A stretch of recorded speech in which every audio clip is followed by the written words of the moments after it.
Kama unavyoona sasa tumekamilisha ile process yetu ya kupandisha maji kwa kutumia solar panel.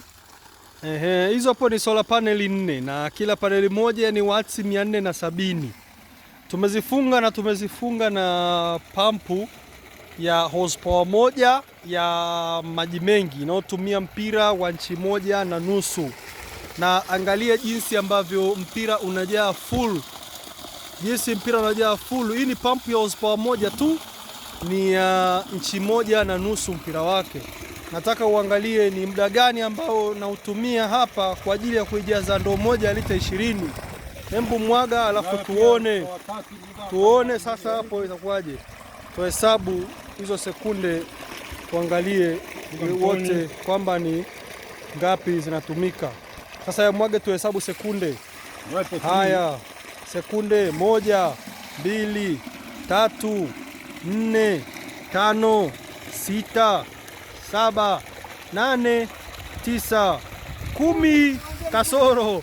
Nafikiri umeona sekunde 10 lita 20 ndoo imejaa kabisa. Sekunde 20 ndoo imejaa kabisa. Na pale ndo kisima chetu kilipo.